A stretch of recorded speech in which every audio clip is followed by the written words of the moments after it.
Kde bolo, tam bolo, za 7 vyšpulenými perami a 7 lajkmi, kde sa ruky neumývali a fotky mizli ako gáfor, kde jahody na strome rástli a sladkosti neboli pre všetkých, stál na lúke Salaš. Po úspešnej prvej knihe OCSK 01 prichádza druhá. Rozdiel medzi jednotkou a dvojkou je v tom, že tam som sa venoval Facebooku a mobilným telefónom a v tej druhej knihe otváram ďalšie ohrozenia, ktoré sú na internete, a to je strata osobných údajov, zneužitie osobných údajov, a to najmä fotografií a videí, ktoré sú tak populárne aj medzi mládežou a najmä deťmi.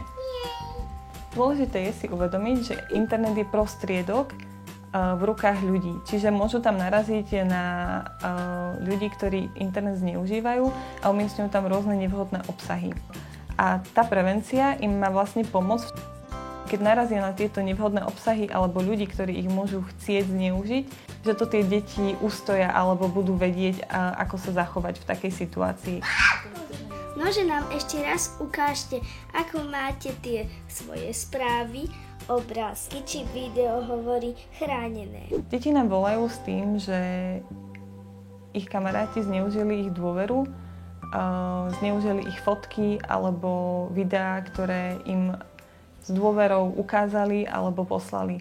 Pred pár rokmi, keď prišiel internet, učili sme deti, aby ochraňovali svoje údaje osobné, ako je telefónne číslo, bydlisko, adresu a tak ďalej. Ale dnes je situácia taká, že to, čo najdôležitejšie a to, čo najviac ohrozuje súčasné deti, sú práve fotografie a videá. Lebo z každej fotky, z každého videa sa dá vyčítať úplne všetko.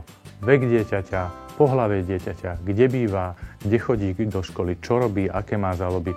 V tej fotografii je všetko. A preto je veľmi dôležité, a tá kniha OCSK 02 je práve o tom, aby si deti chránili fotografie a videá, ktoré majú vo svojich mobiloch alebo vo svojich počítačoch. Veľmi dobre vieme, že reštrikcie a zákazy nepomôžu, ale najdôležitejšie je výchova a správne vedenie detí, tak aby sa digitálne technológie stali dobrým sluhom a nie zlým pánom. Preto dlhodobo podporujeme i Slovensko s projektami Zodpovedne a s projektami Ovečky. Ona s úsmevom mi vstúpila do snov. Krstíme knižku a vysielame ju do sveta. Želáme jej veľmi veľa úspechov, aby sa deťom páčila. Nechráni deti, aj dospelí. Ja by som knižke OCSK 02 zaželala to, aby oslovila práve tých kompetentných, a to je to všeobjímajúce, pretože je naozaj určená absolútne všetkým. Mne sa strašne páči, tie ilustrácie, tie príbehy, proste všetko. Pre mňa ako jednu z krstných mám tejto knihy by bolo najúžasnejšie vidieť rodičov v objatí s deťmi, ako túto knižku čítajú, ako sa o nej rozprávajú, lebo je určite ešte mnoho ďalších nástrah, ktoré budú eventuálne v ďalších knižkách a v ďalších pokračovaniach, a možno aj to je námet k tomu, aby sa viacej rozprávali doma o tom, ako trávia čas na internete.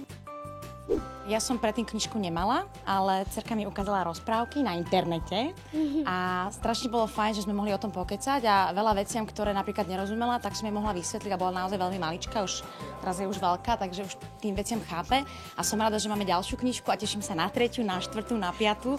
a nech je tam čo najviac vysvetlených vecí, ktoré hrozia na internete.